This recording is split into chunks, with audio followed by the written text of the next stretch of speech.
जय श्री राधे कृष्ण। प्रिय भक्तजनों, आज की कथा में आप सभी का हार्दिक स्वागत है। आज दिनांक है 4 अप्रैल दिन शनिवार और आज वैशाख मास के कृष्ण पक्ष की द्वितीया तिथि है, जो कि आज सुबह 10:09 पर समाप्त होगी। इसके बाद में तृतीया तिथि प्रारंभ होगी और आज ब्रह्म मुहूर्त सुबह 4:43 से 5:31 तक रहेगा। सूर्योदय होगा सुबह 6:20 पर, सूर्यास्त होगा शाम 6:39 पर। राहु काल सुबह 9 बजे से 10:30 बजे तक रहेगा। आज आप सुनेंगे वैशाख मास महात्म्य के दूसरे दिन का अध्याय और आज की कथाओं का शुभारंभ करते हैं श्री कृष्ण कवच पाठ से। सच्चे मन, श्रद्धा और धैर्य के साथ इस कवच पाठ को आप पूरा जरूर सुनिएगा। देवर्षि नारद जी ने भगवान नारायण से पूछा, भगवान, अब मेरी ये सुनने की इच्छा है कि भगवान शंकर ने दयावश परशुराम को कौन सा मंत्र और कौन सा स्तोत्र और कवच दिया था। उस मंत्र के आराध्य देवता कौन है, कवच धारण करने का क्या फल है तथा स्तोत्र पाठ से किस फल की प्राप्ति होती है, वह सब कुछ आप कृपा करके बतलाइए। तब नारायण भगवान बोले, नारद, उस मंत्र के आराध्य देव गोलोकनाथ गोप गोपीश्वर सर्वसमर्थ परिपूर्णतम स्वयं भगवान श्री कृष्ण हैं। शंकर जी ने रत्न पर्वत के निकट स्वयं प्रभा नदी के तट पर पारिजात वन के मध्य स्थित आश्रम में लोकों के देवता माधव के समक्ष परशुराम को त्रैलोक्य विजय नामक परम अद्भुत कवच विभूति योग से संभूत महान पुण्यमय स्वतराज नाम वाला स्तोत्र और संपूर्ण कामनाओं का फल प्रदान करने वाला मंत्र कल्पतरु नामक मंत्र प्रदान किया था। महादेव जी ने कहा, भृगुवंशी महाभागवत्स, तुम प्रेम के कारण मुझे पुत्र से भी अधिक प्रिय हो, अतः आओ कवच ग्रहण करो। हे राम, जो ब्रह्मांड में परम अद्भुत तथा विजयप्रद है, श्री कृष्ण के उस त्रैलोक्य विजय नामक कवच का मैं वर्णन करता हूँ, सुनो। पूर्व काल में श्री कृष्ण ने गोलोक में स्थित वृंदावन नामक वन में राधिकाश्रम में रासमंडल के मध्य ये कवच मुझे दिया था। ये अत्यंत गोपनीय तत्व संपूर्ण मंत्र समुदाय का विग्रह स्वरूप पुण्य से भी बढ़कर पुण्यतर परमोत्कृष्ट है और इसे स्नेहवश मैं तुम्हें बता रहा हूँ, जिसे पढ़कर और धारण करके मूल प्रकृति भगवती आद्यशक्ति ने शुंभ निशुंभ महिषासुर और रक्तबीज का वध किया था, जिसे धारण करके मैं लोकों का संहारक और संपूर्ण तत्वों का जानकार हुआ हूँ तथा पूर्व काल में जो दुरंत और अवध्य थे उन त्रिपुरों को खेल ही खेल में दग्ध कर सका हूँ, जिसे पढ़कर और धारण करके ब्रह्मा ने इस उत्तम सृष्टि की रचना की है, जिसे धारण करके भगवान शेष सारे विश्व को धारण करते हैं, जिसे धारण करके कूर्मराज शेष को लीलापूर्वक धारण किए रहते हैं, जिसे धारण करके स्वयं सर्वव्यापक भगवान वायु विश्व के आधार हैं, जिसे धारण करके वरुण सिद्ध और कुबेर धन के स्वामी हुए हैं, जिसे पढ़कर एवं धारण करके स्वयं इंद्र देवताओं के राजा बने हैं, जिसे धारण करके तेजो राशि स्वयं सूर्य भुवन में प्रकाशित होते हैं, जिसे पढ़कर एवं धारण करके चंद्रमा महान बल और पराक्रम से संपन्न हुए हैं, जिसे पढ़कर एवं धारण करके महर्षि अगस्त्य सातों समुद्रों को पी गए और उनके तेज से वातापी नामक दैत्य को पचा गए, जिसे पढ़कर एवं धारण करके पृथ्वी देवी सबको धारण करने में समर्थ हुई हैं, जिसे पढ़कर एवं धारण करके गंगा स्वयं पवित्र होकर भुवनों को पावन करने वाली बनी हैं, जिसे धारण करके धर्मात्माओं में श्रेष्ठ धर्म लोकों के साक्षी बने हैं, जिसे धारण करके सरस्वती देवी संपूर्ण विद्याओं की अधिष्ठात्री देवी हुई हैं, जिसे धारण करके परात्परा लक्ष्मी लोकों को अन्न प्रदान करने वाली हुई हैं, जिसे पढ़कर एवं धारण करके सावित्री ने वेदों को जन्म दिया है। भृगुनंदन, जिसे पढ़ और धारण करके वेद धर्म के वक्ता हुए हैं, जिसे पढ़कर और धारण करके अग्नि शुद्ध एवं तेजस्वी हुए हैं और जिसे धारण करके भगवान सनत कुमार को ज्ञानियों में सर्वश्रेष्ठ स्थान मिला है। जो महात्मा साधु एवं श्री कृष्ण भक्त हो उसी को केवल यह कवच देना चाहिए, क्योंकि शठ एवं दूसरों के शिष्य को देने से दाता मृत्यु को प्राप्त हो जाता है। इस त्रैलोक्य विजय कवच के प्रजापति ऋषि हैं, गायत्री छंद हैं, स्वयं रासेश्वर देवता हैं और त्रैलोक्य की विजय प्राप्ति में इसका विनियोग कहा गया है। ये परात्पर कवच तीनों लोकों में दुर्लभ है। ओम श्री कृष्णाय नमः सदा मेरे सिर की रक्षा करे। कृष्णाय स्वाहा ये पंचाक्षर सदा कपाल को सुरक्षित रखे। कृष्ण नेत्रों की तथा कृष्णाय स्वाहा पुतलियों की रक्षा करे। हरे नमः सदा मेरी भ्रकुटियों को बचाए। ओम गोविंदाय स्वाहा मेरी नासिकाओं की सदा रक्षा करे। गोपालाय नमः मेरे गंड स्थलों की सदा सब ओर से रक्षा करे। ओम गोपांगनेशाय नमः सदा मेरे कानों की रक्षा करे। ओम कृष्णाय नमः निरंतर मेरे दोनों ओठों की रक्षा करे। ओम गोविंदाय स्वाहा सदा मेरी दंत पंक्ति की रक्षा करे। ओम कृष्णाय नमः दांतों के छिद्रों की तथा क्लिंग दांतों के ऊर्ध्व भाग की रक्षा करे। ओम श्री कृष्णाय स्वाहा सदा मेरी जिह्वा की रक्षा करे। रासेश्वराय स्वाहा सदा मेरे तालु की रक्षा करे। राधिकेशाय स्वाहा सदा मेरे कंठ की रक्षा करे। गोपांगनेशाय नमः सदा मेरे वक्ष स्थल की रक्षा करे। ओम गोपेशाय स्वाहा सदा मेरे कंधों की रक्षा करे। नमः किशोर वेशाय स्वाहा सदा मेरे पृष्ठ भाग की रक्षा करे। मुकुंदाय नमः सदा मेरे उदर की तथा ओम ह्रीं क्लीं कृष्णाय स्वाहा सदा मेरे हाथ पैरों की रक्षा करे। ओम विष्णवे नमः सदा मेरे दोनों भुजाओं की रक्षा करे। ओम ह्रीं भगवते स्वाहा सदा मेरे नखों की रक्षा करे। ओम नमो नारायणाय सदा नख छिद्रों की रक्षा करे। ओम ह्रीं ह्रीं पद्मनाभाय नमः सदा मेरी नाभि की रक्षा करे। ओम सर्वेशाय स्वाहा सदा मेरे कंकाल की रक्षा करे। ओम गोपी रमणाय स्वाहा सदा मेरे नितंब की रक्षा करे। ओम गोपी रमण नाथाय स्वाहा सदा मेरे पैरों की रक्षा करे। ओम ह्रीं श्रीं रसिकेशाय स्वाहा सदा मेरे सर्वांगों की रक्षा करे। ओम केशवाय स्वाहा सदा मेरे केशों की रक्षा करे। नमः कृष्णाय स्वाहा सदा मेरे ब्रह्मरंध्र की रक्षा करे। ओम माधवाय स्वाहा सदा मेरे रोमों की रक्षा करे। ओम ह्रीं श्रीं रसिकेशाय स्वाहा मेरे सर्वस्व की सदा रक्षा करे। परिपूर्णतम श्री कृष्ण पूर्व दिशा में सर्वदा मेरी रक्षा करे। स्वयं गोलोकनाथ अग्निकोण में मेरी रक्षा करे। पूर्ण ब्रह्म स्वरूप दक्षिण दिशा में सदा मेरी रक्षा करे। श्री कृष्ण नैऋत्य कोण में मेरी रक्षा करे। श्री हरि पश्चिम दिशा में मेरी रक्षा करे। गोविंद वायव्य कोण में नित्य निरंतर मेरी रक्षा करे। रसिक शिरोमणि उत्तर दिशा में सदा मेरी रक्षा करे। वृंदावन विहार कृत सदा ईशान कोण में मेरी रक्षा करें। वृंदावनी के प्राणनाथ ऊर्ध्व भाग में मेरी रक्षा करें। महाबली बलिहारी माधव सदैव मेरी रक्षा करें। नृसिंह जल स्थल तथा अंतरिक्ष में सदा मुझे सुरक्षित रखें। माधव सोते समय तथा जागृत काल में सदा मेरा पालन करें तथा जो सबके अंतरात्मा निर्लेप और सर्वव्यापक हैं वे भगवान सब ओर से मेरी रक्षा करें। वत्स इस प्रकार मैंने त्रैलोक्य विजय नामक कवच जो परम अनोखा तथा समस्त मंत्र समुदाय का मूर्तमान स्वरूप है तुम्हें बतला दिया। मैंने इसे श्री कृष्ण के मुख से श्रवण किया था। इसे जिस किसी को नहीं बतलाना चाहिए। जो विधि पूर्वक गुरु का पूजन करके इस कवच को गले में अथवा दाहिनी भुजा पर धारण करता है वह भी विष्णु तुल्य हो जाता है, इसमें संशय नहीं है। वह भक्त जहाँ जाता है, जहाँ रहता है, वहाँ लक्ष्मी और सरस्वती भी निवास करती हैं।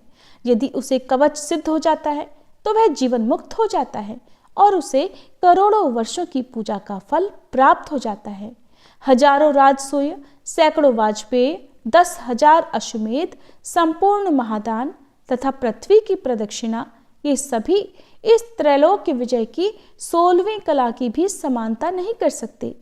व्रत उपवास का नियम, स्वाध्याय, अध्ययन, तपस्या और समस्त तीर्थों में स्नान, ये सभी इसकी एक कला को भी नहीं पा सकते।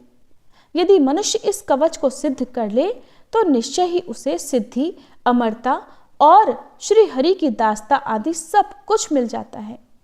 जो इसका 10 लाख जप करता है उसे यह कवच सिद्ध हो जाता है, और जो सिद्ध कवच होता है वह निश्चय ही सर्वज्ञ हो जाता है। परंतु जो इस कवच को जाने बिना श्री कृष्ण का भजन करता है उसकी बुद्धि अत्यंत मंद है। उसे करोड़ों कल्पों तक जप करने पर भी मंत्र सिद्धिदायक नहीं होता। वत्स, इस कवच को धारण करके तुम आनंद पूर्वक निःशंक होकर अनायास ही 21 बार पृथ्वी को क्षत्रियों से शून्य कर डालो। पुत्र, प्राण संकट के समय राज्य दिया जा सकता है, सिर कटाया जा सकता है और प्राणों का परित्याग भी किया जा सकता है, परंतु ऐसे कवच का दान कभी नहीं करना चाहिए। इति श्री कृष्ण कवचम पाठ संपूर्णम। भक्तजनों, इस कलयुग में जहाँ लोग भाग दौड़ भरी जिंदगी में उलझकर पूजा पाठ, व्रत और भगवान के स्मरण को धीरे धीरे भूलते जा रहे हैं, वहीं प्रकृति और देवताओं की महिमा भी कहीं पीछे छूटती जा रही है। लेकिन सत्य यह है कि आज भी अगर कोई सच्चे मन से श्रद्धा करे, पूजा करे, तो भगवान अपने भक्तों की पुकार अवश्य सुनते हैं। वैशाख मास में पीपल वृक्ष की सेवा और जल अर्पण करने का विशेष महत्व बताया गया है, क्योंकि पीपल के वृक्ष में स्वयं भगवान विष्णु का वास होता है। और आज की ये कथा एक ऐसे ही गरीब ब्राह्मण की है जिसने कलयुग में भी अपनी आस्था नहीं छोड़ी और उसे पीपल देव से ऐसा चमत्कारी फल मिला जिसने उसका जीवन ही बदल दिया। कुछ समय पहले की बात है। एक छोटे से गांव में एक गरीब ब्राह्मण अपनी पत्नी के साथ रहता था। पहले के समय में जहां लोग ब्राह्मणों का सम्मान करते थे, उन्हें दान दक्षिणा देते थे, वहीं अब समय बदल चुका था। लोग अपने कार्यों में इतने व्यस्त हो गए थे कि पूजा पाठ, दान और धर्म के कार्यों से उनका मन हटता जा रहा था। वह ब्राह्मण घर घर जाकर पूजा कराने की विनती करता, लेकिन लोग कहते, पंडित जी अब इतना समय कहाँ है इन सब चीजों के लिए, काम धंधा भी तो करना जरूरी है। दिन ब दिन उसकी हालत खराब होती जा रही थी। कई बार तो उसे और उसकी पत्नी को भूखे पेट ही सोना पड़ता था। एक दिन उसकी पत्नी ने दुखी होकर कहा, स्वामी अब इस तरह कब तक चलेगा?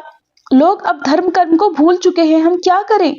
ब्राह्मण ने शांत स्वर में कहा, जो लोग भूल रहे हैं वो उनका कर्म है, लेकिन हमें अपना धर्म नहीं छोड़ना चाहिए। भगवान सब देख रहे हैं। उसी समय गांव के बाहर से गुजर रहे एक वृद्ध साधु ने उनकी बातें सुन ली। वह उनके पास आए और बोले, बेटा ये कलयुग है, यह आस्था की परीक्षा होती है। अगर तुम सच्चे मन से भगवान की भक्ति करना चाहते हो तो वैशाख मास में रोज सुबह पीपल वृक्ष को जल अर्पित करो और श्रद्धा से उसकी सेवा करो। पीपल में भगवान विष्णु का वास होता है, तुम्हारी दरिद्रता अवश्य दूर होगी। ब्राह्मण ने इसे भगवान का संकेत मान लिया। अगले ही दिन से उसने नियम बना लिया कि रोज ब्रह्म मुहूर्त में उठेगा, स्नान करेगा और गांव के बाहर स्थित पुराने पीपल वृक्ष के पास जाकर जल अर्पित करेगा। पहले दिन जब वह वहां पहुंचा तो उसने देखा कि पीपल वृक्ष सूखा सा और उपेक्षित सा खड़ा था। आसपास गंदगी का ढेर था, कोई उसकी पूजा नहीं करता था। उसने वहां जाकर अच्छे से साफ सफाई की, जल अर्पित किया, दीपक जलाया और हाथ जोड़कर बोला, हे पीपल देव, यदि इस कलयुग में भी आपकी कृपा हो तो मेरी भक्ति को स्वीकार करें। दिन बीतते गए और वह रोज बिना एक भी दिन छोड़े उसी श्रद्धा से पीपल की सेवा करता रहा। लेकिन गांव वाले उसे देखकर मजाक उड़ाया करते, कहते, देखो पंडित जी पेड़ को पानी देकर अमीर बनने चले हैं। ब्राह्मण मुस्कुरा देता, लेकिन उसने अपनी भक्ति नहीं छोड़ी। धीरे धीरे वैशाख मास समाप्त होने को आया। एक दिन जब वह पीपल के नीचे बैठकर भगवान का नाम जप रहा था, तभी एक तेज प्रकाश वहां प्रकट हुआ। ब्राह्मण घबरा गया। उस प्रकाश से एक दिव्य स्वर गूंजा, हे ब्राह्मण, तुम्हारी अटूट भक्ति से हम प्रसन्न हैं। ब्राह्मण ने देखा कि पीपल वृक्ष से दिव्य आभा निकल रही है। वह तुरंत झुक गया। आवाज आई, कलयुग में जिसने भी अपनी श्रद्धा नहीं छोड़ी वही सच्चा भक्त है। अब तुम्हारे घर की दरिद्रता दूर होगी। ऐसा कहकर वह प्रकाश अदृश्य हो गया। अगले ही दिन एक धनवान व्यापारी उस गांव में आया। उसे अपने घर में एक बड़ा यज्ञ करवाना था, लेकिन उसे योग्य ब्राह्मण नहीं मिल रहा था। गांव वालों ने उसी गरीब ब्राह्मण का नाम सुझाया। तब व्यापारी उस ब्राह्मण के घर गया। ब्राह्मण ने पूरी श्रद्धा और विधि से उस व्यापारी के घर जाकर यज्ञ संपन्न कराया।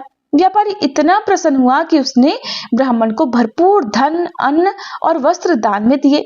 धीरे धीरे उस ब्राह्मण का जीवन बदलने लगा। अब उसके घर में कभी भी अन्न की कमी नहीं रहती थी। उसकी पत्नी भी खुश रहने लगी थी।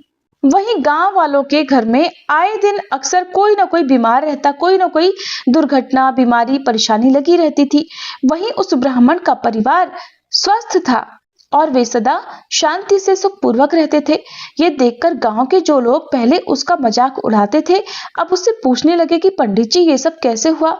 गांव में तो बाकी सब लोग बड़े परेशान रहते हैं, तुम ही एक सुखी रहते हो। तब ब्राह्मण देवता ने बताया कि ये सब पीपल देव की कृपा और सच्ची भक्ति का फल है। इस कलयुग में भी अगर सच्ची श्रद्धा हो तो भगवान अवश्य ही कृपा करते हैं।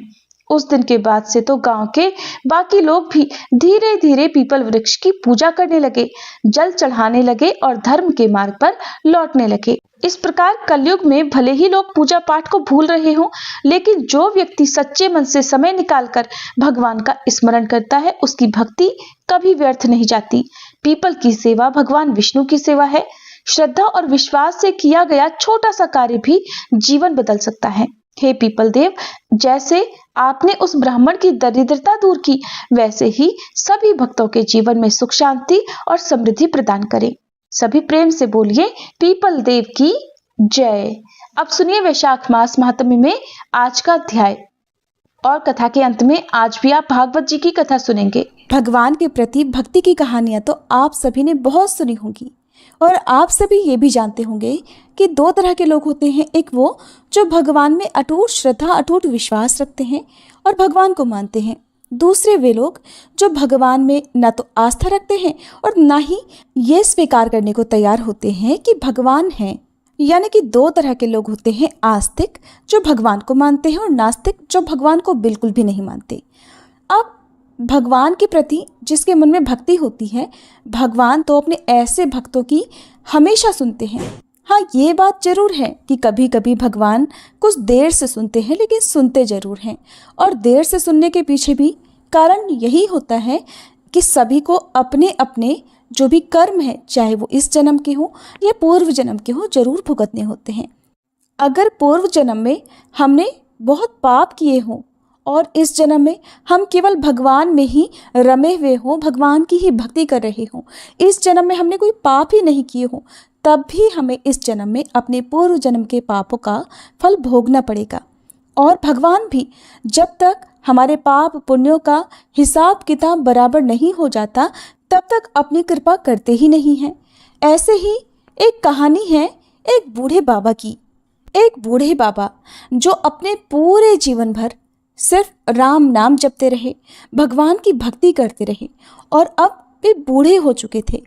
सिर्फ बूढ़े नहीं हुए थे, बल्कि इतने कमज़ोर हो चुके थे कि अब वो बिना किसी की सहायता के अपनी जगह से हिल डुल भी नहीं सकते थे, उठ भी नहीं सकते थे। ऐसी स्थिति में भी उन्होंने अपने मुंह से राम नाम को अपने से अलग नहीं होने दिया। कष्ट चाहे कितना भी था, बुढ़ापा उन्हें चाहे कितना भी सता रहा था, लेकिन उनके मन में राम नाम और हृदय में भक्ति बराबर जगी हुई थी। सारा दिन बिस्तर पर पड़े पड़े वह बूढ़े बाबा बस राम नाम जपते रहते और राम नाम लेने के कारण उन्हें अपनी तकलीफों को बर्दाश्त करने की शक्ति भी मिल रही थी। वह बूढ़े बाबा इतने कमज़ोर हो गए थे, इतने निशक्त हो गए थे कि अपने नित्य कर्म भी वे अकेले उठकर नहीं कर सकते थे। उनके परिवार में उनके 2 बेटे भी थे, तो वे ही उनके नित्य कर्म करने में उनकी सहायता किया करते थे। जब बीमारी के कारण, बुढ़ापे के कारण बूढ़े बाबा बिस्तर से लग गए, तब शुरुआत में तो उनके वे बेटे बिना कुछ कहे खुद ही अपने बूढ़े पिता की सहायता कर दिया करते थे। फिर धीरे धीरे ये हुआ कि जब उनके पिता उन्हें आवाज़ लगाकर बुलाते तब वे आते। फिर धीरे धीरे ये होने लगा कि कई आवाज़ें लगाने के बाद वे उनकी सहायता करने के लिए आते। इस प्रकार जैसे तैसे समय बीतता गया और अब तो वे 4-5 बार आवाज लगाने के बाद भी बड़ी मुश्किल से आते और यहाँ तक कि कभी कभी रात के समय बूढ़े बाबा को उनकी सहायता की आवश्यकता होती तो वे बुलाने पर भी नहीं आते। अब हालात ऐसे हो चले थे कि अक्सर बूढ़े बाबा अपना बिस्तर ही गंदा कर दिया करते थे। ये बुढ़ापा कुछ ऐसा ही होता है। कभी कभी इस बुढ़ापे के कारण ऐसे ऐसे दिन देखने पड़ते हैं जो शायद कभी किसी ने सोचा भी नहीं होगा। बूढ़े बाबा असहाय हो चुके थे, सिर्फ अपने बेटों के और अपने भगवान के भरोसे बिस्तर पर पड़े हुए थे। आवाज लगाते लगाते बूढ़े बाबा का गला सूख जाया करता और जब तक उनके बेटों से उन्हें सहायता नहीं मिलती तब तक वे ऐसे ही गंदे बिस्तर में पड़े रहते। बुढ़ापा और कमजोरी बढ़ती जा रही थी। बूढ़े बाबा की नजरें भी अब कमजोर हो चुकी थी। इतनी बदहाली में भी बूढ़े बाबा ने अगर किसी का साथ नहीं छोड़ा था तो वो था राम नाम का जाप। मन में हर समय, होठों पर हर समय सिर्फ राम नाम बसा रहता था। एक दिन की बात है, बूढ़े बाबा को शौच करना था। अक्सर बिस्तर गंदा हुआ देखकर उनके बेटे भी उन्हें डांटने फटकारने लगते। एक दिन की बात है, बूढ़े बाबा को शौच जाना था। उन्होंने किसी प्रकार हिम्मत बटोर कर किसी तरह अपने बेटों को आवाज लगाई। आवाज लगाते ही अगले ही पल किसी ने उनका हाथ बड़ी कोमलता से पकड़ लिया और उन्हें बड़े आराम से नित्य कर्म करवाकर उनके बिस्तर पर लिटा भी दिया। बूढ़े बाबा की नजरें बहुत कमजोर हो चुकी थीं। उन्हें यह भी नहीं दिखाई देता था कि सामने जो उनकी मदद कर रहा है वो उनका कौन सा बेटा है। कानों ने भी अब साथ छोड़ दिया था। उन्हें सुनाई भी बहुत कम पड़ता था। बूढ़े बाबा को बड़ा आराम मिला। अब तो हर दिन का ये काम हो गया कि जब भी बूढ़े बाबा आवाज लगाते अगले ही पल उनकी सहायता करने के लिए कोई आ जाता और उनके सारे काम कराकर वहां से चुपचाप चला भी जाता। बूढ़े बाबा की नजरें और कान दोनों ही बूढ़ी हो चुकी थी, कमजोर हो चुकी थी। ना उन्हें ठीक से दिखाई देता था, न सुनाई देता था। लेकिन बूढ़े बाबा इतना सब कुछ होने के बाद भी इतना तो समझ रहे थे कि एक बार आवाज लगाने पर ही आने वाला उनका कोई बेटा तो नहीं हो सकता और ना ही ये स्पर्श उनके बेटों का था। आखिरकार ये था कौन? फिर एक दिन जब बूढ़े बाबा ने अपने नित्य कर्म करने के लिए अपने बेटों से सहायता मांगी तो अगले पल फिर से वही मुलायम हाथों वाला स्पर्श उन्हें महसूस हुआ। सारा काम खत्म करने के बाद बूढ़े बाबा ने आखिरकार उस व्यक्ति का हाथ पकड़ लिया और उससे पूछा, बताओ तुम हो कौन? आज मुझे सच सच बताओ, तुम कौन हो? क्यों मेरी सहायता करते हो? तुम मेरे बेटे तो नहीं हो सकते। बूढ़े बाबा के सवाल के साथ ही अचानक उनके कमरे में एक बहुत तेज रोशनी हुई और प्रभु ने अपने दिव्य अवतार में वहां बूढ़े बाबा को दर्शन दिए। कहाँ तो कमजोर आंखों से बूढ़े बाबा को किसी भी चीज को देख पाना बड़ा मुश्किल था और वहीं वह बूढ़े बाबा भगवान के दिव्य रूप को स्पष्ट रूप से पूरी तरह से प्रत्यक्ष देखने में समर्थ हो गए। जिन भगवान का नाम वह पूरे जीवन भर लेते रहे वही आज उनके सामने खड़े हुए थे। ये देखकर बूढ़े बाबा उनके चरणों में गिर पड़े। भगवान के स्पर्श से उनके शरीर में शक्ति आ गई थी, ताकत आ गई थी। चरणों में गिरकर उनके चरण पकड़कर वह बूढ़े बाबा बोले, भगवान मैं तो धन्य हो गया जो आपने मुझे साक्षात दर्शन दे दिए। लेकिन प्रभु मैं बहुत शर्मिंदा हूँ क्योंकि मैंने आपसे हर दिन अपने नित्य कर्म करवाए, यहाँ तक कि कई बार आपने मेरा गंदा बिस्तर तक साफ किया। प्रभु मुझे क्षमा कर दीजिए। भगवान बूढ़े बाबा का हाथ थामकर बोले, मेरे लिए सारे काम एक जैसे हैं। अगर वो काम मुझे अपने भक्तों के लिए करने पड़े तो मुझे ये काम करने में बड़ी खुशी मिलती है। बूढ़े बाबा ने हाथ जोड़कर भगवान से कहा, प्रभु आप ये सब करने के बजाय मुझे मुक्ति क्यों नहीं कर देते? ना आपको रोज रोज मुझे नित्य कर्म करवाने के लिए आना पड़ेगा और ना ही मैं इस तरह लाचार बेबस सा बिस्तर पर पड़ा रहूंगा। प्रभु क्या आपके दर्शन मात्र से मेरी मुक्ति संभव नहीं है? तब भगवान बोले कि ये सब प्रारब्ध के कारण है। तुम्हारा प्रारब्ध बहुत कठिन है। तुमने पूर्व जन्म में ऐसे ऐसे कर्म किए हैं जिसके कारण इस जन्म में इतनी जल्दी उनसे मुक्त हो पाना संभव नहीं है। अगर तुम्हारे पूर्व जन्म में पुण्य अधिक होते तो मेरे दर्शन मात्र से आज तुम मुक्त हो जाते। मैं चाहूं तो तुम्हें अभी अभी मुक्त कर सकता हूं, लेकिन फिर होगा ये कि अगले जन्म में तुम्हें फिर से प्रारब्ध भोगने के लिए आना पड़ेगा। इसलिए मैं तुम्हें खुद तुम्हारे पूर्व जन्म के सभी पापों से मुक्त करवाने के लिए इस समय सहायता कर रहा हूं। ऐसा कहकर भगवान वहीं अंतर्ध्यान हो गए। फिर कुछ महीने इसी प्रकार तकलीफें झेलने के बाद आखिरकार उन बूढ़े बाबा को मुक्ति मिल गई। तो ये थी आज की कहानी। अगर आपको बहुत अच्छी लगी होगी तो आप इस कहानी को शेयर जरूर कीजिएगा। अब सुनिए आज का अध्याय। नारद जी कहते हैं कि एक समय विदेहराज जनक के घर दोपहर के समय श्रुतदेव नाम से विख्यात एक श्रेष्ठ मुनि पधारे, जो सभी वेदों के ज्ञाता थे। उन्हें देखकर राजा बड़े उल्लास के साथ उठकर खड़े हो गए और मधुपर्क आदि सामग्रियों से उनकी विधि पूर्वक पूजा करके राजा ने उनके चरणों तक को अपने मस्तक पर धारण किया। इस प्रकार स्वागत सत्कार करने के बाद जब वे आसन पर विराजमान हुए, तब विदेहराज के प्रश्न के अनुसार वैशाख मास के महात्म्य का वर्णन करते हुए वे इस प्रकार कहने लगे। श्रुतदेव ने कहा, राजन, जो लोग वैशाख मास में धूप से संतप्त होने वाले महात्मा पुरुषों के ऊपर छाता लगाते हैं, उन्हें अनंत पुण्य की प्राप्ति होती है। इस विषय में एक प्राचीन इतिहास का उदाहरण दिया करते हैं। बहुत समय पहले वंग देश में हेमकांत नाम से विख्यात एक राजा हुए हैं। वे कुशकेतु के पुत्र, परम बुद्धिमान और शस्त्रधारियों में श्रेष्ठ थे। एक दिन वे शिकार खेलने में आसक्त होकर एक घने वन में जा घुसे। वहां तरह तरह के मृग और वराह आदि जंतुओं को मारकर जब वे बहुत थक गए, तब दोपहर के समय मुनियों के आश्रम में आ गए। उस समय आश्रम में उत्तम व्रत का पालन करने वाले शतर्ची नामक ऋषि समाधि लगाए हुए बैठे थे, जिन्हें बाहर होने वाले कार्यों का कुछ भी एहसास नहीं होता था। उन्हें निश्चल बैठे देखकर राजा को बड़ा क्रोध हुआ और उन्होंने उन महात्माओं को मार डालने का निश्चय कर लिया।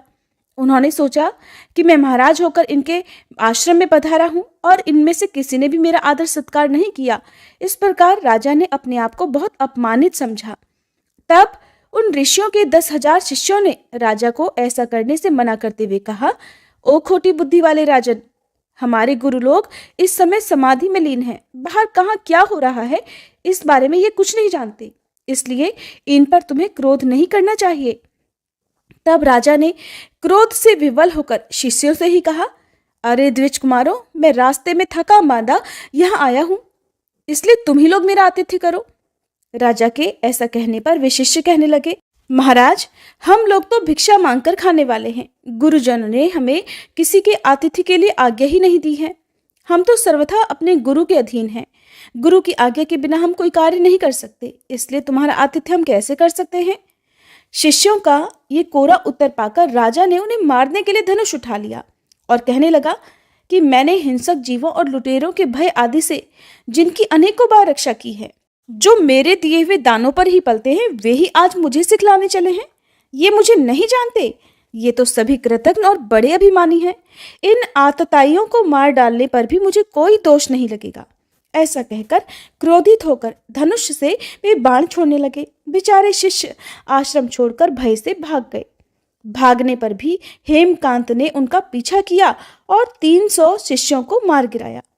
शिष्यों के भाग जाने पर आश्रम में जो कुछ भी सामग्री थी, उसे राजा के पापात्मा सैनिकों ने लूट लिया। राजा के अनुमोदन से ही उन्होंने वहां इच्छा अनुसार भोजन किया। इसके बाद दिन बीतते बीतते राजा सेना के साथ अपनी पुरी में वापस आ गए। राजा कुशकेतु ने जब अपने पुत्र का ये अन्यायपूर्ण कार्य सुना, तब उसे राज्य करने के अयोग्य जानकर उसकी निंदा करते हुए उसे देश निकाला दे दिया। इस तरह पिता के त्याग देने पर हेमकांत घने वन में चला गया। वहां उसने बहुत वर्षों तक निवास किया। ब्रह्महत्या उसका सदा पीछा किया करती थी, इसलिए वह कहीं भी स्थिरता पूर्वक रह नहीं पाता था। इस प्रकार उस दुष्टात्मा के 28 वर्ष बीत गए। एक दिन वैशाख मास में जब दोपहर का समय हो रहा था, महामुनि त्रित तीर्थ यात्रा के प्रसंग से उसी वन में आ गए। वे धूप से अत्यंत संतप्त और तृषा से बहुत पीड़ित थे, इसलिए किसी वृक्षहीन प्रदेश में मूर्छित होकर गिर पड़े। दैवयोग से हेमकांत उधर ही आ निकला। उसने मुनि को प्यास से पीड़ित, मूर्छित और थका मांदा देखा तो उन पर बड़ी दया आ गई। उसने पलाश के पत्तों से छत्र बनाकर उनके ऊपर आती हुई धूप को रोक दिया और वह स्वयं मुनि के मस्तक पर छाता लगाए हुए खड़ा हो गया और तुम्बी में रखा हुआ जल उनके मुंह में डालने लगा। इस उपचार से मुनि को होश आ गया और उन्होंने छतरी को दिए हुए पत्ते के छाते को लेकर अपनी व्याकुलता दूर की। उनकी इंद्रियों में कुछ कुछ शक्ति आई और वे धीरे धीरे चलते हुए किसी गांव में पहुंच गए।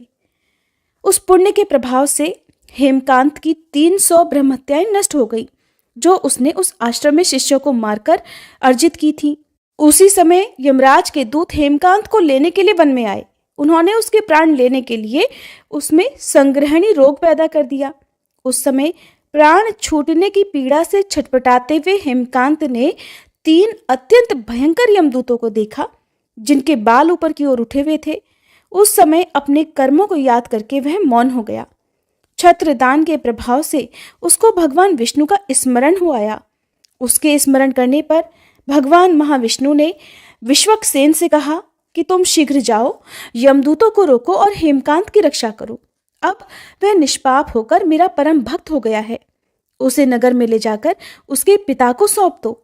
साथ ही मेरे कहने से कुशकेतु को यह भी समझाना कि तुम्हारे पुत्र ने अपराधी होने पर भी वैशाख मास में छत्रदान करके एक मुनि की रक्षा की है, इसलिए अब वह पाप रहित हो गया है। इस पुण्य के प्रभाव से वह मन और इंद्रियों को अपने वश में रखने वाला, दीर्घायु, शूरता और उदारता आदि गुणों से युक्त और तुम्हारे समान ही गुणवान हो गया है। इसलिए हे राजन, अपने इस महाबली पुत्र को तुम राज्य का भार संभालने के लिए नियुक्त कर दो। भगवान विष्णु ने तुम्हें ऐसी ही आज्ञा दी है। इस प्रकार राजा को आदेश देकर हेमकांत को उनके अधीन करके फिर यहाँ वापस लौट आओ। भगवान विष्णु का ये आदेश पाकर महाबली विश्वक्सेन ने हेमकांत के पास आकर यमदूतों को रोका और अपने कल्याणमय हाथों से उसके सब अंगों में स्पर्श किया। भगवत भक्त के स्पर्श से हेमकांत के सारे रोग क्षण भर में ही दूर हो गए। इसके बाद विश्वक्सेन उसके साथ राजा की पुरी में गए।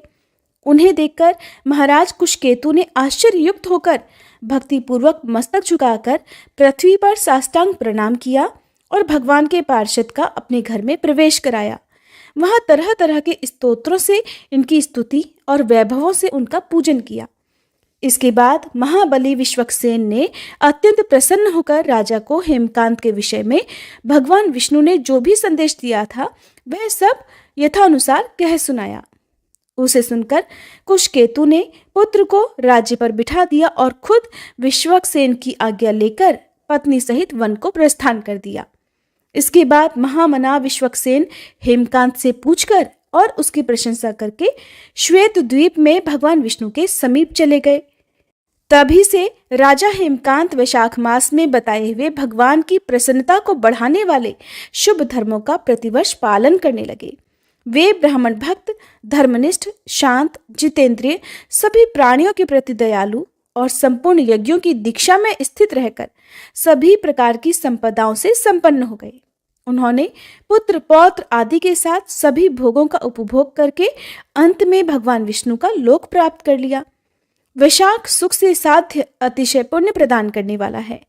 पाप रूपी ईंधन को अग्नि की तरह जलाने वाला, परम सुलभ तथा धर्म, अर्थ, काम, मोक्ष चारों पुरुषार्थों को देने वाला है।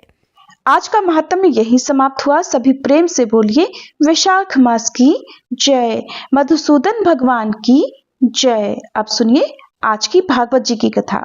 व्यास नंदन भगवान श्री सुखदेव जी कहते हैं कि परीक्षित, भगवान श्री कृष्ण ने बलराम जी तथा अन्य यदुवंशियों के साथ मिलकर बहुत से दैत्यों का संहार किया और कौरवों और पांडवों में भी शीघ्र मारकाट मचाने वाला अत्यंत प्रबल कलह उत्पन्न करके पृथ्वी का भार उतार दिया। कौरवों ने कपटपूर्ण जुए से, तरह तरह के अपमानों से और द्रौपदी के केश खींचने आदि अत्याचारों से पांडवों को अत्यंत क्रोधित कर दिया था।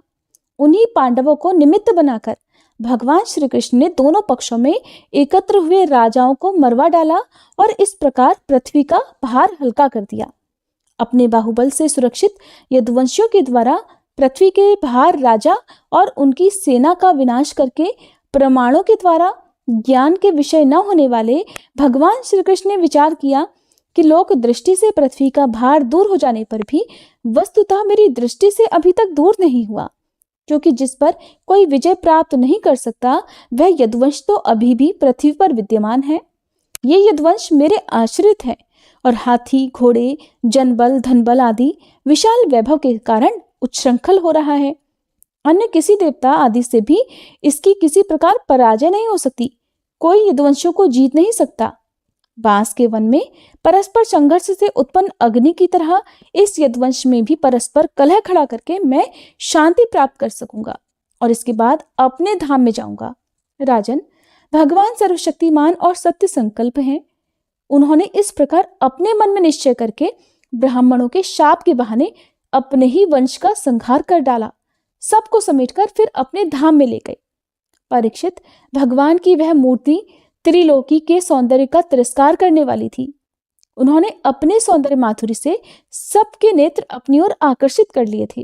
उन्होंने अनायास ही पृथ्वी में अपनी कीर्ति का विस्तार कर दिया, जिसका बड़े बड़े सुकवियों ने बड़ी ही सुंदर भाषा में वर्णन किया है। वो इसलिए कि मेरे चले जाने के बाद लोग मेरी इस कीर्ति का गान, श्रवण और स्मरण करके इस अज्ञान रूप अंधकार से सुगमतया पार हो जाएंगे। इसके बाद परम ऐश्वर्यशाली भगवान श्री कृष्ण ने अपने धाम को प्रयाण किया। राजा परीक्षित ने पूछा, भगवान, यदुवंशी तो बड़े ब्राह्मण भक्त थे, उनमें बड़ी उदारता भी थी और वे अपने कुल वृद्धों की नित्य निरंतर सेवा भी करने वाले थे। सबसे बड़ी बात तो ये थी कि उनका मन सदा भगवान में ही लगा रहता था। फिर उनसे ब्राह्मणों का अपराध कैसे बन गया और क्यों ब्राह्मणों ने उन्हें श्राप दिया? भगवान के परम प्रेमी हे विप्रवर, उस शाप का कारण क्या था और क्या स्वरूप था? समस्त यदुवंशियों के आत्मा, स्वामी और परम प्रियतम एकमात्र भगवान श्री कृष्ण ही थे। फिर उनमें फूट कैसे हुई? दूसरी नजर से देखें तो वे सब ऋषि अद्वैत दर्शी थे। फिर उनको ऐसी भेद दृष्टि कैसे हुई? ये सब आप कृपा करके मुझे बतलाइए। तब राजा परीक्षित के पूछने पर श्री सुखदेव जी कहने लगे, भगवान श्री कृष्ण ने वह शरीर धारण करके जिसमें संपूर्ण सुंदर पदार्थों का सन्निवेश था, नेत्रों में मृगनयन, कंधों में सिंहस्कंध, करों में करीकर, चरणों में कमल आदि का विन्यास था, पृथ्वी में मंगलमय कल्याणकारी कर्मों का आचरण किया। वे पूर्णकाम प्रभु द्वारका धाम में रहकर क्रीड़ा करते रहे और उन्होंने अपनी उदार कीर्ति की स्थापना की। अंत में श्रीहरि ने अपने कुल के संहार उपसंहार की इच्छा की, क्योंकि अब पृथ्वी का भार उतरने में इतना ही कार्य बचा था। भगवान श्री कृष्ण ने ऐसे परम मंगल में पुण्य प्रापक कर्म किए जिनका गान करने वाले लोगों के सारे कलिमल, सभी पाप नष्ट हो जाते हैं।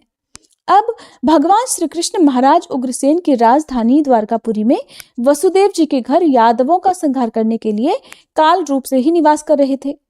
उस समय उनके विदा कर देने पर विश्वामित्र, असित, कण्व, दुर्वासा, भृगु, अंगिरा, कश्यप, वामदेव, अत्रि, वशिष्ठ और नारद आदि बड़े बड़े ऋषि द्वारका के पास ही पिंडारक क्षेत्र में जाकर निवास करने लगे थे।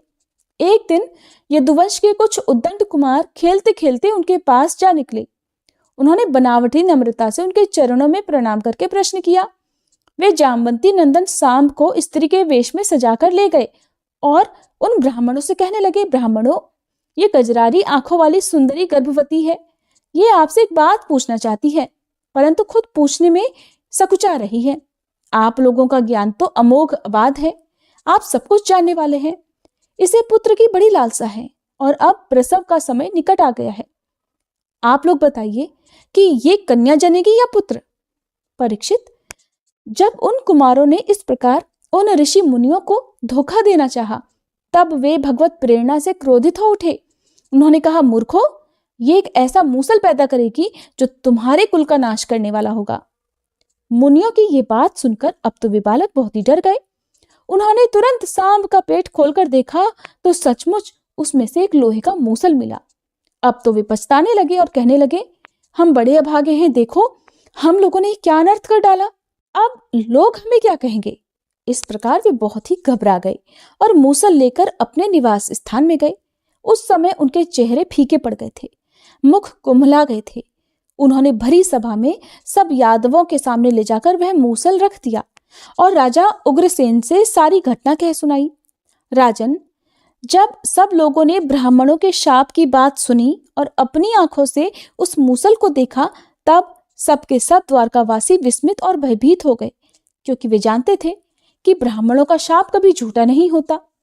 यदुराज उग्रसेन ने उस मूसल को चूरा चूरा कर डाला और उस चूरे तथा लोहे के बचे हुए छोटे टुकड़े को समुद्र में फेंकवा दिया। और इस बारे में उन्होंने भगवान श्री कृष्ण से कोई भी सलाह नहीं ली, ऐसा उनकी प्रेरणा से ही हुआ था। परीक्षित, उस लोहे के टुकड़े को एक मछली निकल गई और चूरा लहरों के साथ बह बहकर समुद्र के किनारे आ गया। वो थोड़े दिनों में एक बिना गांठ की घास के रूप में उग गया। मछली मारने वाले मछुओं ने समुद्र में दूसरी मछलियों के साथ उस मछली को भी पकड़ लिया। उसके पेट में जो लोहे का टुकड़ा था उसको जरा नामक व्याध ने अपने बाण की नोक में लगा लिया। भगवान सब कुछ जानते थे, वे इस शाप को उलट भी सकते थे, फिर भी उन्होंने ऐसा करना उचित नहीं समझा। काल रूपधारी प्रभु ने ब्राह्मणों के शाप का अनुमोदन ही किया। श्री सुखदेव जी कहते हैं, कुरुनंदन, देवर्षि नारद के मन में भगवान श्री कृष्ण की सन्निधि में रहने की बड़ी इच्छा थी, इसलिए वे श्री कृष्ण के निज बाहुओं से सुरक्षित द्वारका में, जहां दक्ष आदि के शाप का कोई भय नहीं था, वहां से विदा कर देने के बाद भी पुनः पुनः आकर प्रायः रहा ही करते थे। राजन, ऐसा कौन प्राणी है जिसे इंद्रियां तो प्राप्त हो और वह भगवान के, ब्रह्मा आदि बड़े बड़े देवताओं के भी उपास्य चरण कमलों की दिव्य गंध, मधुर मकरंद रस, अलौकिक रूप माधुरी, सुकुमार स्पर्श और मंगलमय ध्वनि का सेवन न करना चाहे? क्योंकि ये बेचारा प्राणी सब ओर से मृत्यु से ही घिरा हुआ है।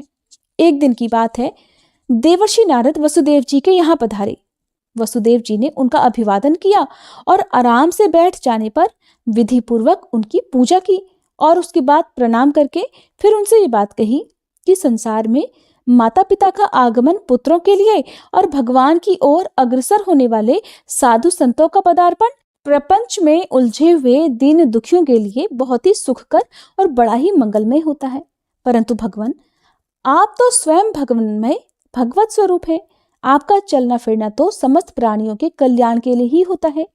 देवताओं के चरित्र भी कभी प्राणियों के लिए दुख के हेतु तो कभी सुख के हेतु बन जाते हैं, परंतु जो आप जैसे भगवत प्रेमी पुरुष हैं, जिनका हृदय, प्राण, जीवन सब कुछ भगवानमय हो गया है, उनकी तो प्रत्येक चेष्टा समस्त प्राणियों के कल्याण के लिए ही होती है। ब्राह्मण, यद्यपि हम आपके शुभागमन और शुभ दर्शन से ही कृतकृत्य हो गए हैं, फिर भी आपसे उन धर्मों के साधनों के संबंध में प्रश्न कर रहे हैं जिनको मनुष्य श्रद्धा से सुन भर ले तो इस सब ओर से भयदायक संसार से मुक्त हो जाए।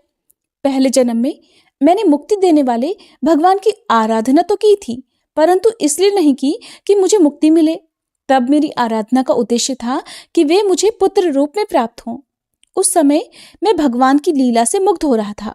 सुव्रत, अब आप मुझे ऐसा उपदेश दीजिए जिससे मैं इस जन्म मृत्यु रूप भयावह संसार से, जिसमें दुख भी सुख का विचित्र और मोहक रूप धारण करके सामने आते हैं, अनायास ही पार हो जाऊं।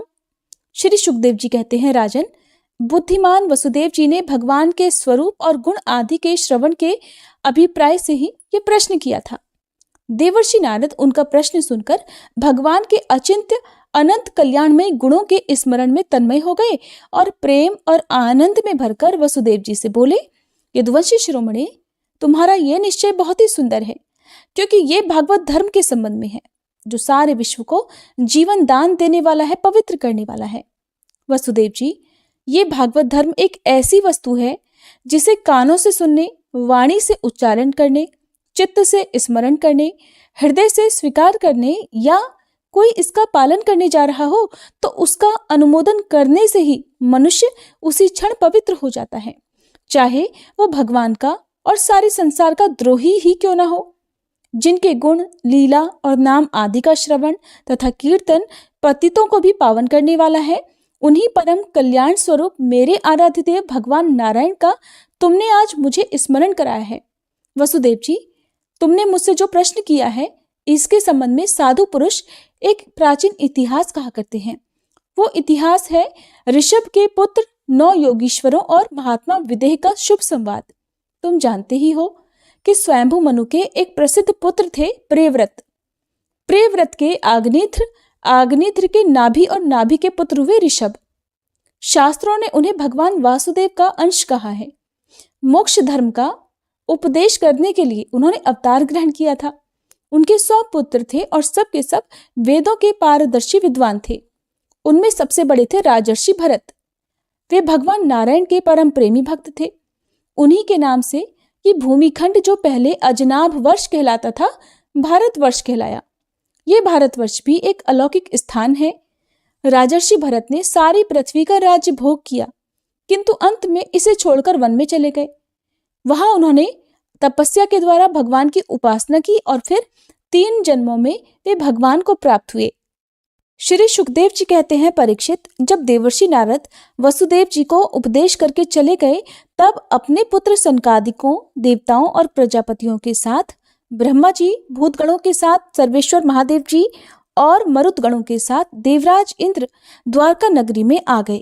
साथ ही सभी आदित्यगण, 8 वसु, अश्विनी कुमार, ऋभु, अंगिरा के वंशज ऋषि, 11 रुद्र, विश्वेदेव, सांध्यगण, गंधर्व, अप्सराएं, नाग, सिद्ध, चारण, गुह्यक, ऋषि, पितर, विद्याधर और किन्नर भी वहीं आ पहुंचे।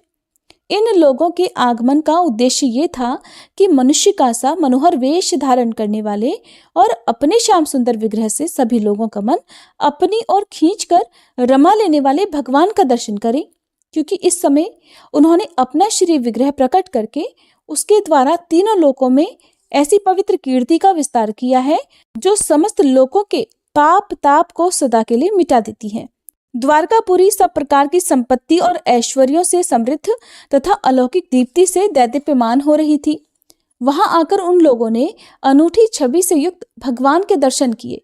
भगवान श्री कृष्ण के रूप माधुरी का निर्निमेष नयनों से पान करने पर भी उनके नेत्र तृप्त ही नहीं होते थे। वे एकटक बहुत देर तक उन्हें देखते ही रहे।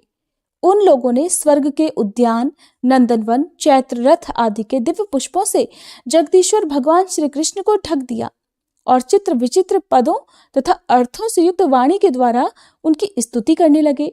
देवताओं ने प्रार्थना की कि स्वामी, कर्मों के विकट फंदों से छूटने की इच्छा वाले मुमुक्षजन भक्तिभाव से अपने हृदय में जिसका चिंतन करते रहते हैं, आपके उसी चरण कमल को हम लोगों ने अपनी बुद्धि, इंद्रिय, प्राण, मन और वाणी से साक्षात नमस्कार किया है।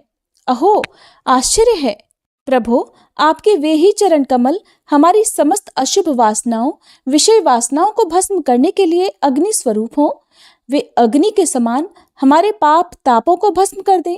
प्रभु, ये भगवती लक्ष्मी आपके वक्ष स्थल पर मुरझाई हुई बासी वनमाला से भी सौत की तरह स्पर्धा रखती है, फिर भी आप उनकी परवाह न कर भक्तों के द्वारा इस बासी माला से की हुई पूजा भी प्रेम से स्वीकार करते हैं।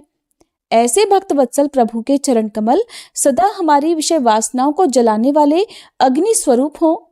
अनंत वामना अवतार में दैत्यराज बलि की दी हुई पृथ्वी को नापने के लिए जब आपने अपना पग उठाया था और वह सत्यलोक में पहुंच गया था, तब ऐसा जान पड़ता था मानो कोई बहुत बड़ा विजय ध्वज हो। ब्रह्मा जी के पखारने के बाद उससे गिरती हुई गंगा जी के जल की 3 धाराएं ऐसी लगती थी मानो उसमें लगी हुई 3 पताकाएं फहरा रही हो। उसे देखकर असुरों की सेना भयभीत हो गई थी और देवसेना निर्भय। आपका वह चरण कमल साधु स्वभाव पुरुषों के लिए आपके धाम वैकुंठ लोक की प्राप्ति का और दुष्टों के लिए अधोगति का कारण है। भगवान, आपका वही पाद पद्म हम भजन करने वालों के सारे पाप ताप धो बहा दे। ब्रह्मा आदि जितने भी शरीरधारी हैं, वे सत्व रज तम इन तीनों गुणों के परस्पर विरोधी त्रिविध भावों की टक्कर से जीते मरते रहते हैं।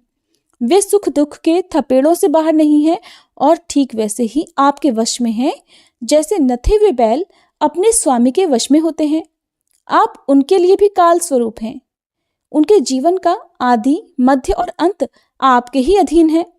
इतना ही नहीं, आप प्रकृति और पुरुष से भी परे स्वयं पुरुषोत्तम हैं। श्री सुखदेव जी कहते हैं, परीक्षित, समस्त देवताओं और भगवान शंकर के साथ ब्रह्मा जी ने इस प्रकार भगवान की स्तुति की। इसके बाद वे प्रणाम करके अपने धाम में जाने के लिए आकाश में स्थित होकर भगवान से इस प्रकार कहने लगे। ब्रह्मा जी ने कहा, सर्वात्मन प्रभु, पहले हम लोगों ने आपसे अवतार लेकर पृथ्वी का भार उतारने के लिए प्रार्थना की थी, सो वह काम आपने हमारी प्रार्थना के अनुसार ही यथोचित रूप से पूरा कर दिया। आपने सत्यपरायण साधु पुरुषों के कल्याण के लिए धर्म की स्थापना भी कर दी और 10 दिशाओं में ऐसी कीर्ति फैला दी जिसे सुन सुनाकर सब लोग अपने मन का मैल मिटा देते हैं। आपने ये सर्वोत्तम रूप धारण करके यदुवंश में अवतार लिया और जगत के हित के लिए उदारता और पराक्रम से भरी अनेकों लीलाएं की। प्रभु, कलयुग में जो साधु स्वभाव मनुष्य आपकी इन लीलाओं का श्रवण कीर्तन करेंगे वे सुगमता से ही इस अज्ञान रूप अंधकार से पार हो जाएंगे।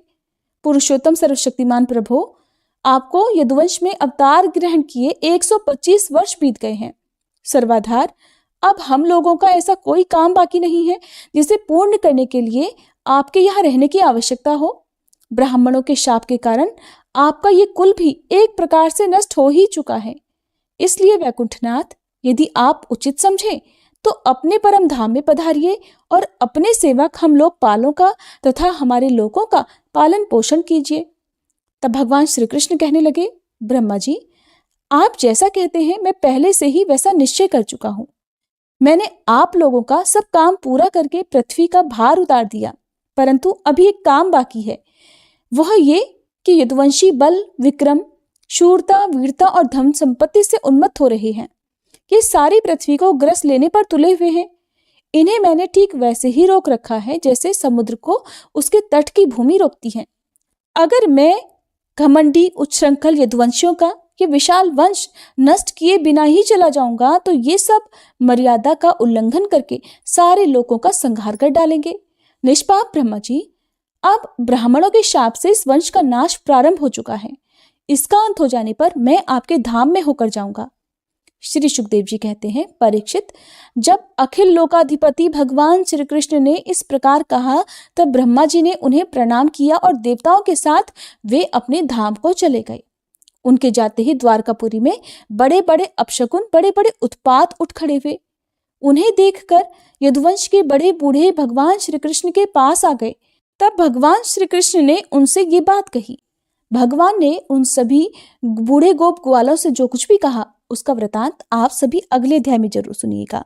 तुलसी महारानी नमो नमो, हरि की पटरानी नमो नमो, धन तुलसी पूरण तप कीनो, धन तुलसी पूरण तप कीनो, शालिग्राम बनी पटरानी नमो नमो, तुलसी महारानी नमो नमो, जाके पत्र मंजरी कोमल, जाके पत्र मंजरी कोमल, श्रीपति कमल चरण लपटानी नमो नमो, तुलसी महारानी नमो नमो, धूप दीप नैवेद्य आरती, धूप दीप नैवेद्य आरती, पुष्पन की वर्षा वर्षानी नमो नमो, तुलसी महारानी नमो नमो, 56 भोग 3600 व्यंजन, 56 भोग 3600 व्यंजन,